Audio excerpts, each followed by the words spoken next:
Just because you want me, it don't mean you deserve me. Ooh, it's a tricky game to get over on me. I'll let go, don't let go. On today's episode of After Rehearsal Behind the Music, we sit down with R&B artist Angel PENUELA. We learn more about her artistry, her music, and that R&B is not dead. So tune in for everything that she has going, talking about R&B music, her style, her approach, her music on today's episode of After Rehearsal Behind the Music. Welcome to After Rehearsal Behind the Music. I'm Daniel James Collective, and today we have Angel PENUELA, and we're so happy to have you here. Welcome to the podcast. How are you doing today? Thank you. I'm good. I'm glad to be here. That's awesome. When someone presses play on your music for the first time, what do you hope they feel before they even understand their lyrics? That's a good one. And it's funny because I often, when songwriting, I make the melodies before I make the lyrics. And so I think a lot about the feelings that I'm trying to evoke in the song before I even write the song, really. And so I hope that people feel, I hope that it taps into emotions that people feel if they're going through something emotionally. I hope for my music to be very reflective. So very introspective emotions, reflecting on something that someone has been through, whether it's in romance or just in life. Feelings of nostalgia, feelings of soothing, calmness, almost like a therapeutic type of feeling. So I want it Yes. to feel very personal to Yeah. whoever is listening, and I want them to feel emotions that only they can describe to themselves, because I think we can all feel similar emotions, but we all would describe it in a way that is unique to our life experiences. So I think that's what I want someone to get from my music. Absolutely. And that's the way I would describe your music and the way that you approach it. You know, your sound really leans into like a stripped down raw version of R&B, Hmm. whether it be how you approach your vocals or the instrumentation and the lyrics themselves. Hmm. Especially as a younger artist, people wouldn't expect you to have such a grasp on your sound already. And I think that really is a testament into you having great inspiration in your sound, but also knowing exactly the direction of your production, as well as Hmm. whatever team that you have putting into it. So Right. incredible work. Thank you. Absolutely. What draws you into kind of that rawness or that honesty, and how intentional is that choice when you are choosing how you are making and creating the music? I think it's always intentional because most of my songs just come directly from the heart.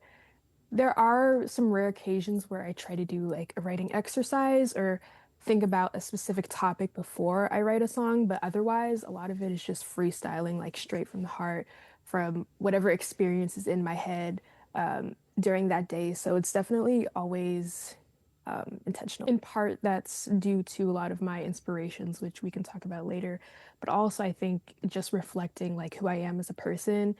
I overthink about pretty much everything. And growing up, I was always considered to be a very sensitive person. So it was just always second nature to me to view life and think of things that happen in a very deep and introspective kind of way. So again, I think it's just second nature. And when I started to make music and decide like what I wanted to make that felt like me, like obviously there's a lot of noise in the industry and in R&B with Right. what type of music you should make. But I kind of just followed my heart and continue to do so. And the source of my inspiration for my music is my life experiences and how I view the world. So I think that's just a testament to like me viewing the world. And sometimes it's a blessing in reverse, but a very like introspective kind of way. So. Love that. Love that. So speaking of inspiration, let's dive into latter option. So, Mhm. what is some of the things happening in your life, or really what inspired kind of the lyrics? Because they're very intentional. Yeah. And what does it mean to you personally? Yeah, so this song was inspired by a past experience where I kind of just felt like I wasn't being put first. And honestly, that can apply to a bunch of experiences in my life, whether it's romantic or platonic or career or anything, honestly. Right. Where I just felt that I was being pushed to the side or where I wasn't being put first. So that was the main inspiration for the song. And honestly, writing it, it like flashed before my eyes because sometimes, like when I'm able to lock in and get in the zone, like I can write a song in a day and or maybe even less than that. So when I started writing and freestyling, like I honestly don't even remember like how exactly the lyrics were formulated, but it kind of just like came pouring out of my heart. Mhm. Um, and I feel like there are a lot of songs out there that talk about this dynamic of like being the second choice or not being chosen at all. And a lot of them are sad. And Very. yeah, and so I wanted to approach this with sort of a unique perspective where it is introspective and it is a situation that sucks, but also there's a bit of strength to it as well because you're Right. saying that, okay, although I am the second option, although I am sort of being pushed to the side, like that's not the end to my story. That's the Right. end of like me being in that situation, but that is not the end period, and that um, there's hope, and that I'm gonna eventually leave the situation because I know my worth, and ultimately I'm gonna choose myself every time. So, And I think the maturity in the approach as well as the lyricism is exactly what you're saying. I'm choosing myself and I'm moving forward. Whereas a lot of R&B songs where someone is feeling like they are that second fiddle, it mhm. can be more of I'm bashing the person or I'm going to Yeah. write like a hate song and it's a hit piece rather than a hey, I'm choosing me rather than like and knowing that I'm a latter option, I'm going to choose the way of peace. And I think more there's becoming an even greater amount of consciousness in how we are Hmm. writing R&B music, but really across genres. And like you were saying, this song "Latter Option" points to not just romantic, but careers and friendships and family at some aspects as well. So, Hmm. absolutely love your music. So another song I want to dive into a little bit, Feel No Love. So it feels emotionally guarded, but also incredibly exposed at the same time. What experiences inspired that song, and how did you approach that vocally differently than another song? Yeah, so this is actually a cover. So this is originally Alex Isley's song. It's one Okay. of her deep cuts, so it's not a song that I expect a lot of people to know, but yeah, it's a cover. And so my approach with this was just getting inspiration from her and how she does her music because her layers and her just the ambiance that she creates with her music is just jaw-dropping, honestly. And she's one of my Yes. biggest inspirations with how I approach my music. And so I released that before I released like my debut single. So that was sort of me like testing the waters with what I can do and sort of playing around with harmonies and just figuring out like how I envision like my music sounding while also like paying homage to one of my inspirations. Mhm. So that was sort of just like a test run for me, and I credit all of the like emotional all that you get from the song emotionally, I credit that to Alex Isley.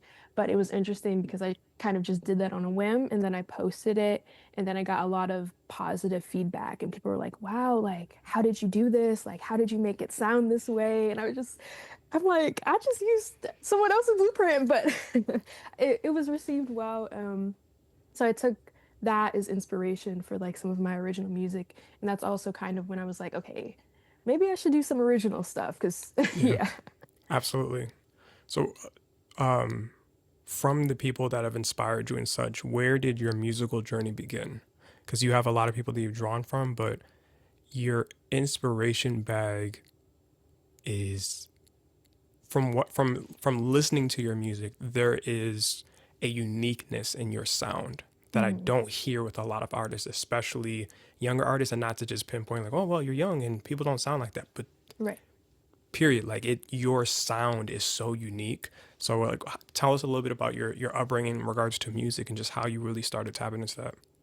Yeah, and it's funny you say that because I have so many inspirations, and I consider myself an old soul because, okay, I want to say it started when I was maybe 5 years old. I've been singing ever since I can remember, and so my dad is older, and so he always used to play Motown and soul from the 60s and 70s in the car. So I was always listening to like those types of radio stations, and then I remember like a core memory of mine was I was sitting behind my dad when he was watching YouTube and he was watching videos of Etta James singing. And Yes. Etta James really spoke to me because her vocals were just so raw and you could really hear the emotion in her voice and her tone is impeccable. So having her as one of my first inspirations really sort of cemented like sort of what I feel is important in Right. music when it comes to conveying emotion. So tone, um, I think the lyricism of a lot of Motown songs is so classic but so good. So yeah, it started with Etta James, and then I actually had a rock phase. I had a We rock all phase. did. We Yeah, all in did. like Yep. elementary, middle school, like that alternative punk. Um, and what was funny about that is that they also conveyed a lot of emotion, just in Yes. a different way from R&B. So I was listening to a lot of that, and then eventually I returned to R&B in high school, and I was in performing arts school at the time as well.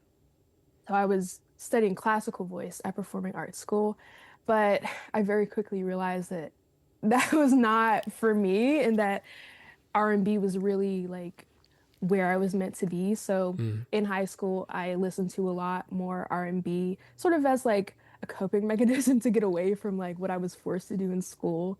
Um, and so I was listening to a lot of Erykah Badu, Music Yes. Soul Child, Yes. Jasmine Sullivan, Yes. as well as like the greats of the past too, like Prince, Michael Jackson, Stevie Wonder, Aretha Franklin, Whitney Houston. And I was really sort of just studying and learning about all of these greats and like what they did and how they conveyed emotion in their life experiences through their music and how they were able to be so impactful in a unique way. And so that really like cemented my love for R&B. And I just continue listening to it in college and up until now. It's just something that I feel like is a part of my life and I can't live without. I love So that. yeah, a very diverse musical journey, lots of inspirations, but all of it makes who I am as an artist. I love that because I think the people that are some of the greatest musicians are often the most versatile. So talking about your upbringing, your experiences from listening to the oldies, Motown, and really the classics to then having that rock phase. Because I think everybody's had that rock phase, whether it be just rock and roll or rock. So like for me, it was early 2000s rock. Hmm. It was My Chemical Romance. It was Paramore. Like Yes. it was Yes. all of the like Exactly. Blink 182. Like Hmm. this was all of the artists and Avril Lavigne, like all of those things that modern day grunge type that helped us to tap into something vocally that we'd have never have gotten. But then also, I was classically trained on saxophone as well, and so Okay, like yeah. so then I was in high school and college, and I was in show choir, and Hmm. I was in choir and taking private vocal lessons, and so then you see that your classical training may not be the direction of where you want it to be, but talk to how classical training helped you to develop habits that have helped to develop your voice. Yeah, I'm definitely grateful for my experience at a performing arts school, even though my personal experience wasn't perfect. Ultimately, I don't regret it because I think even before vocal technique, I think music theory is what Yes. really like opened my eyes to what I'm capable of doing musically from like a vocal production standpoint.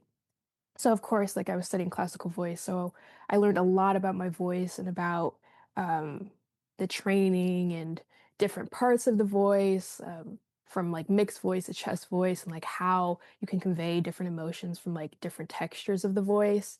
And I just remember my vocal teacher being so frustrated at me because there were certain things that I just could not get because I had my own like trained my ear by myself. Like I did not have any vocal lessons or any like music theory lessons until high school really. So I was like self-taught prior. And so I was such a feeling singer. Like I sung from like feeling. So when it came to the technicalities, it was really hard for me to grasp.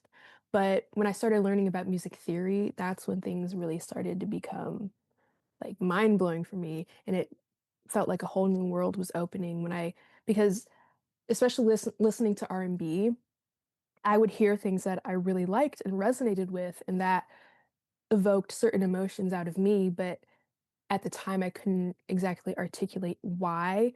And then high school gave me that foundation where I learned, okay, like maybe because this song is turning minor, that's why I like it. Modal interchange is something that I like a lot, where like the switches between major and minor, different things like that, different chords, extensions, adding ninths and elevenths onto chords, like just different little, even like thinking about jazz theory, because I didn't take like a jazz theory class, but I worked with a lot of like jazz musicians because I went to school with a bunch of musicians. So just learning about different things like that, it really opened my world to what capabilities were possible as an artist beyond just being a singer, because there's Right. also this stigma where singers are not considered musicians, and then a lot of people think Yeah. like singers don't know anything about music theory and that they just show up and then they just sing. And I always wanted to be more than that because music theory is so cool.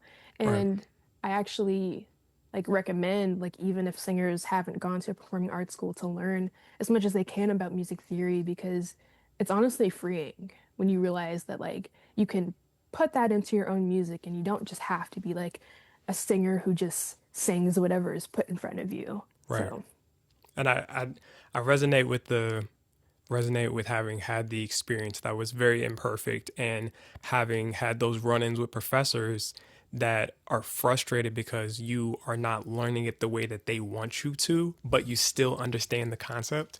That was mhm. me in like piano skills class, and sitting there like, you got to read the music and da da da. I'm like, well, I know how it goes.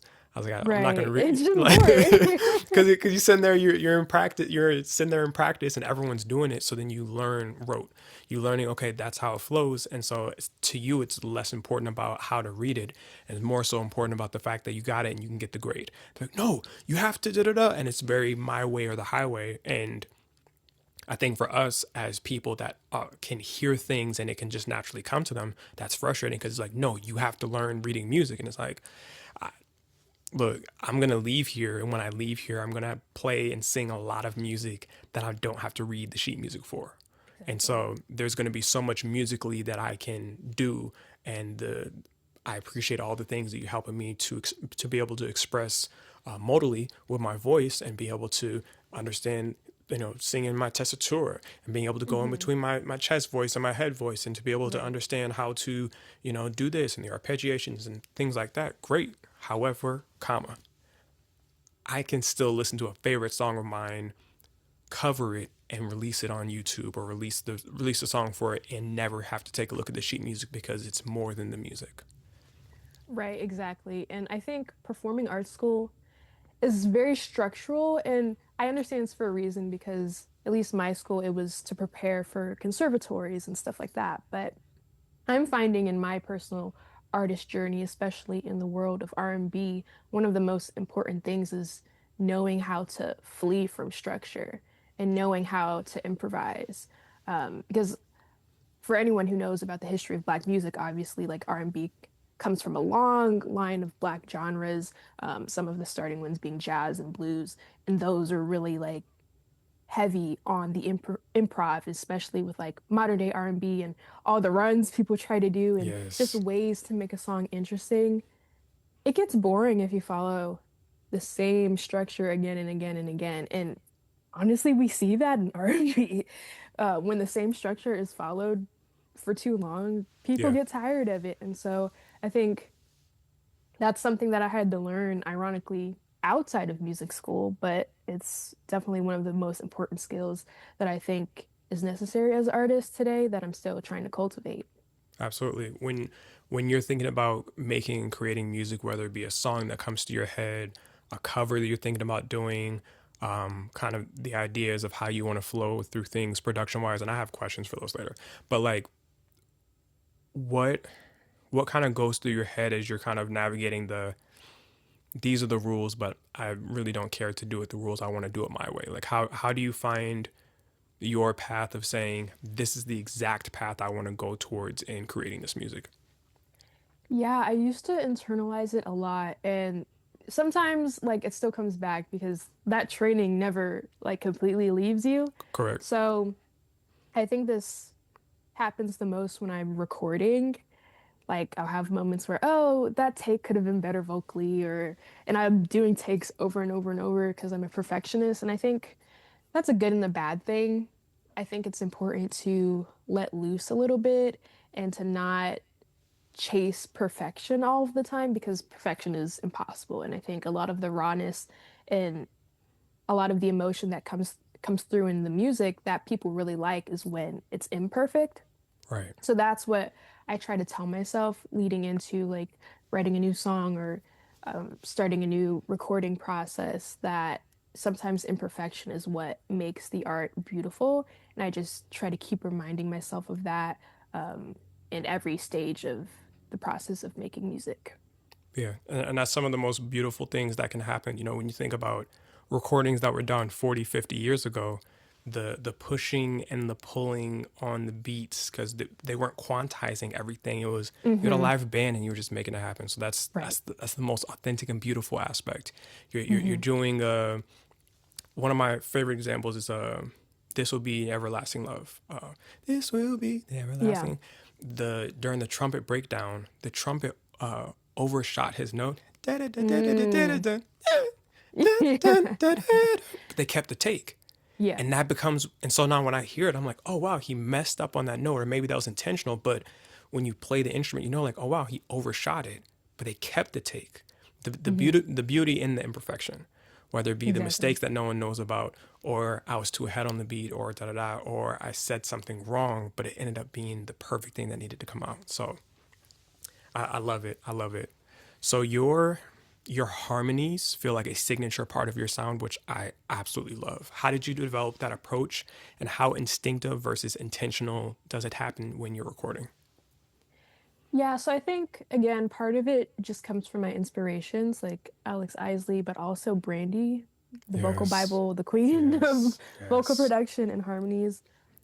I think amongst people my age who are making music similar to what I want to make, Brandy is becoming like a key blueprint, and I'm seeing it amongst my peers as well in terms of like making harmonies. And, just listening to their music and then listening to some other R&B, which I don't know. I don't want to trash on any R&B because music is subjective, but sometimes like when a song feels too flat, not flat as in pitch, but flat as in like there's not enough going on. Yeah, I've had that experience before where like sometimes there's just a lead vocal and it's in like the same octave, maybe even less than an octave, and it just doesn't convey the emotion all of the time. So for my music, I really wanted to play around with harmonies because I wanted to create an ambiance. I wanted to create a space. I wanted it to feel like wide, sonically. And especially being someone who records at home versus in a studio, I right. have to get very creative with what I do because there's a bunch of like background noise and there's just a lot of factors where when I started recording and I was just recording like one lead and like sparse background vocals, I just felt like it wasn't evoking the emotion that I wanted it to evoke. So that's why I started to play around with more harmonies. And I also want to give credit to one of my best friends who's also an artist. His name is Marcelin. He also talks day and night about Brandy and uses that inspiration in his music as well. And before I released my own music, I was songwriting for him. And so I got a lot of inspiration from him as well, to really beef up the background vocals because I feel like it really makes a night and day difference in a song. It can really transport you to like a different place. I feel like, especially if they sound very spacey and very therapeutic. And I don't know if you've heard those videos where people will make it like they'll turn the songs into like 8D or something, and they'll like make the sound like, Like a full surround. yeah, I haven't, but I'm gonna have to check those out for real. yeah, but people like make those edits to like songs that are already out, and it kind of just makes it feel like you're either there live or it just makes the experience like a full body experience when you're listening to music. And so I just want my music to be very, very personal to people in that way where they feel it in a bunch of different ways. And so that's why I was like, okay, background vocals are kind of necessary for me. Yeah. Um, and sometimes I do think there is such a thing as overdoing it. So Yes. sometimes I like just stripping it down too. So that's why I released the acoustic stripped down version of Ladder Option. Which So was I hit up, nice. thank you. So I just hit up my producer and I was like, hey, like, people are liking this, but I was getting a complaint that the song was too short. People wanted to hear more.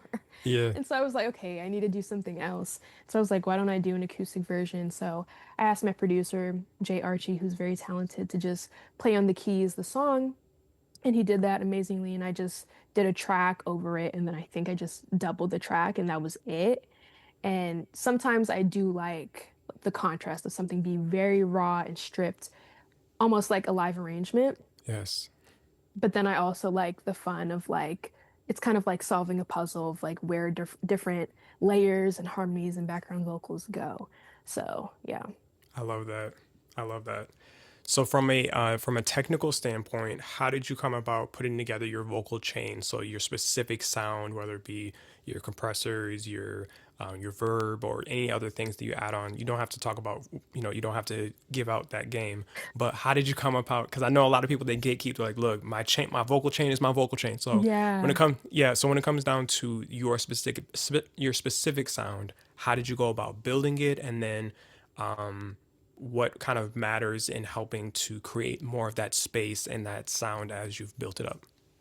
Yeah. Honestly, I don't know why. I mean, I know why people gatekeep, but I'm not one to gatekeep. Um, so for one, I did go to a mixing engineer.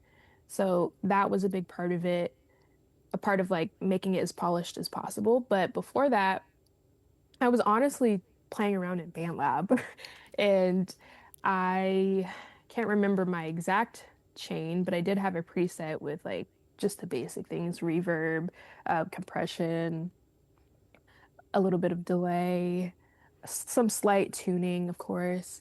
Um, but yeah, I think the biggest part is really just the reverb and just making sure that everything sounds like wide and warm Right. and expanded. And so I was honestly stressing out about the mix. Like that was the most stressful part of the latter option process because I am a perfectionist, as I said earlier, and I just Yeah. knew the sound that I wanted it to have.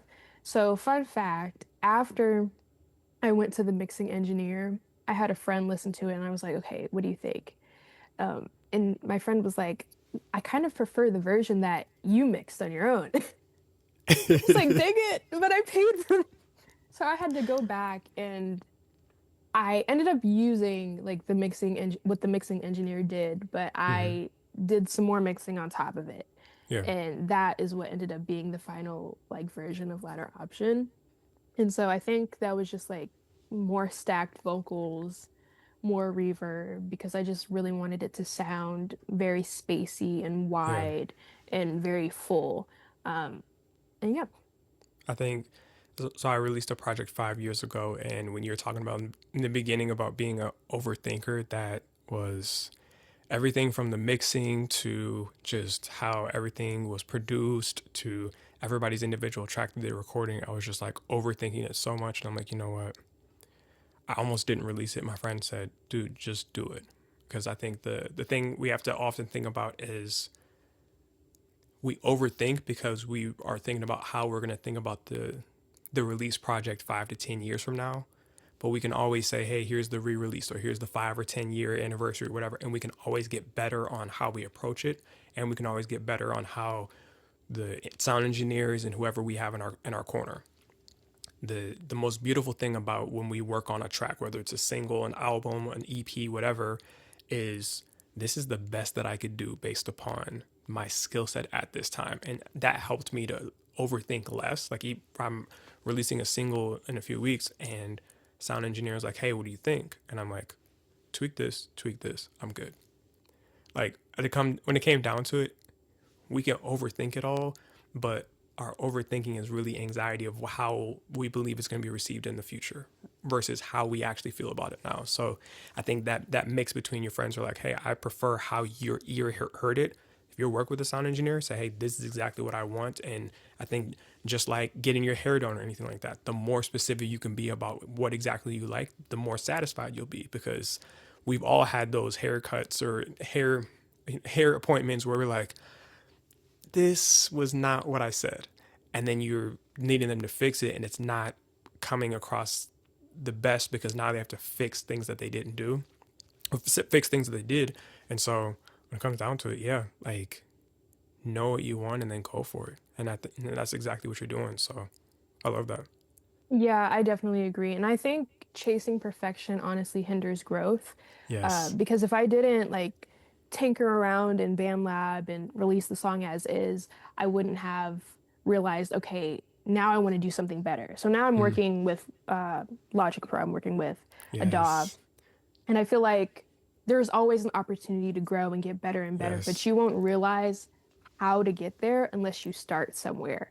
So, yeah, for sure. Absolutely.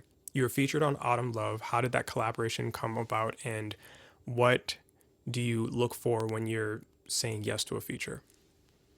So I think that happened because of TikTok. Honestly, most of the people that I connect with musically are from TikTok. TikTok's a great place, but uh, yeah, I find artists all the time on TikTok, and I think he actually reached out to me, and he was like, "Hey, like I have a song, could you lay down some vocals on it?" And it's hard because I've learned that I have to say no a lot because sometimes the music just does not resonate with where I am right now, Yeah. and I'm in a space where for a long time I was just doing things for free because I just felt like, okay, I need to just do as much as possible, make as many connections as possible so I can like, Exposure. yeah, get exposure and get somewhere. But I'm trying to be a bit more nitpicky and like conscious of like what I say yes to. Right. Um, but with this song, it just sounded great to me. It was that neo soul vibe. So I Yeah. was like, oh, I'll definitely like lay down some vocals on this. Um, and writing the feature, it was really easy to write. It was just figuring out the melodies and how I wanted to do the background vocals and stuff like that. But honestly, like he set the tone. I think Jew, his name is, he set the tone with like the vibe, and I kind of just Yeah. like hopped on and added to it. So I was very excited about that. But yeah, in the future, I want to keep myself open musically. I don't want to just like say, oh, you can only like ask for a feature if you're like a neo soul artist or if you're making a certain type of R&B. Right. Because I think for features, I am a bit more lenient because it's fun. I love collaborating, but it definitely, no matter what, has to be something that I resonate with because if Absolutely. not, I don't want it to feel like a chore. And that Yeah. has happened in the past because I was just like chasing exposure and chasing connections. But yeah, I'm definitely trying to be more intentional. I love that. And recognizing that early on is that's key right there. So incredible. The features and things that you've done, I was like, when I heard you on that track, I was like, oh, this is Thank you. nice. This is nice. How do you feel your sound and confidence have evolved since your early releases and just really earlier on working on music, period? Honestly, I think my confidence grows every single day. I try to record as much as possible.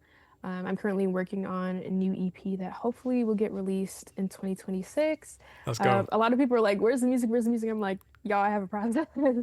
But yeah, that confidence definitely grows every day as I work on new songs, figure out my recording style, figure out just getting into a flow of how I want to create music. That confidence definitely grows. And of course, I still have days where I'm like, is this actually good? Like, am I just in my head?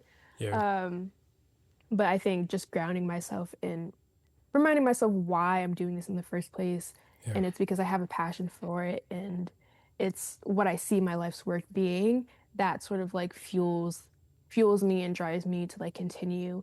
And then it's crazy because like I stopped doing promo stuff because I haven't released anything. But every now and then someone will still like hit me up and be like, "Hey, like I just listened to your track. Like this is amazing." And so stuff like that will help with my confidence too because it's like, "Oh wow, people are actually still listening to my Yeah. music even when I'm sort of dormant right now." So, I feel like that's how TikTok pushes stuff out where it's like super delayed and a video you did like 3 months ago somebody's gonna see for the first yeah. time like as if it just popped up on the FYP and they're like, oh wow, this is incredible, and they realize it's like way down. So I feel like that's just how it works. Hmm. What do you want people to understand about R&B from your generation, especially from an artist choosing restraint and emotion over excess, as in Hmm. greater amount? R&B is not dead. R&B is not dead. I feel like everyone has been saying this like after the millennials like did their thing, people are like, okay, now there's no hope. But I don't agree with that sentiment at all whatsoever. It just, I think it's taking Gen Z a little bit of time to blossom and figure out like where we're going with things. And I kind of feel like we're underdogs too. Like people have 100%. such like set in stone expectations of what R&B is because of what R&B was. But I think if people are just a little bit open-minded about what newer generations can do, like, don't get me wrong, like, there's some stuff that I hear and it's like, I don't know about that, but there are people out here who are very intentional. There are people who understand like music theory, understand music for what it is, and just enjoy good music. Like there are a lot of artists like me who are just fans of music. And I feel Right. like that is pivotal to making like some meaningful music is just being a fan of music. Right. And I feel like the issue is that especially with social media, a lot of people are seeing like younger, newer artists come out that just want to be famous, maybe, Yeah. and not necessarily make meaningful music. And they're sort of lumping everyone together and just saying like, okay, R&B is dead. Like no one's doing anything meaningful anymore. But people are, you just have to search for it. You just have to Absolutely. like seek that versus like back in the day where like maybe the whole neo soul like era, everything was just plastered everywhere and we had physical media and stuff like that.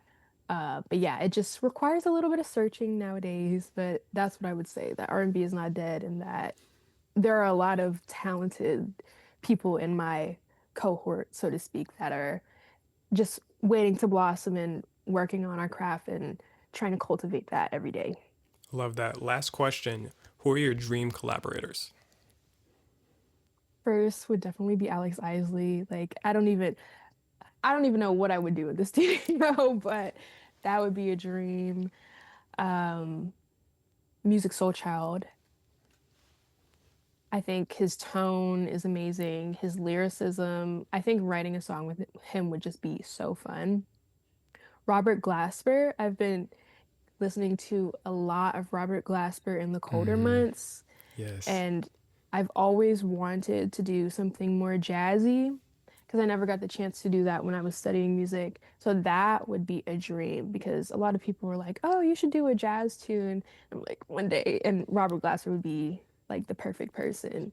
Um, and then this new artist that I discovered, well, he's not new, but n new to me a couple months Yeah. ago, Kevin Ross. He's so Yes. dope. I Yes. actually saw him live and I got a chance to talk to him a little bit and he dropped some gems and he's just a great person. So That's dope. that would be dope too. Brandy, of course. Ooh, and Cleo Soul. Yes. Cleo Soul would be so dope because I feel like we have a similar approach.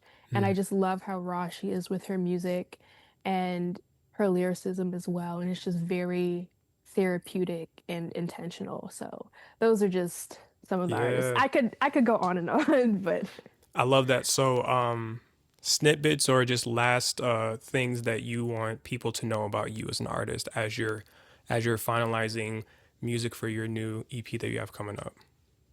yeah, so my new EP is definitely going to be on the same tone of it being introspective, hint hints for the title name, but very intentional. Um, a lot of emotions will be reflected in that EP. And so, yeah, I'm just excited to delve into a bunch of different sounds. It's definitely neo soul inspired, but it's not finished yet. So, who knows what the bigger picture will look like. And yeah, just look forward to more of that, more harmonies, more music that helps people reflect on their own life experiences and hopefully helps life feel a little bit easier for them. So, I love that. I absolutely love that. Um, yeah, I'm really excited to see you released more because I think that's gonna really show more of the fullness of everything that's in you. So super excited. Thank you so much for joining us and being here on the podcast. When you come out with more music, we will have you back here again and we will absolutely feature everything. So we got you. awesome. Thank you so much for having me. Thank you for tuning in to today's episode of After Rehearsal Behind the Music. Today we sat down with Angel Penuela, an R&B artist, and we're super excited for everything that she shared, her insights, her music, her sound, her story. Main part really being a huge thing, her inspiration. Things that have inspired her along the years, artists that have inspired her and helped to cultivate the sound that she has. She's got new music coming out. She's got a single out right now called Ladder Option. Go ahead and listen, follow, subscribe, and take a look at everything she has going. And take a look at all these other episodes that we have. Artists and sounds. We got 8 artists out, new episodes. Take a look at everything. Be blessed. Daniel James Collective.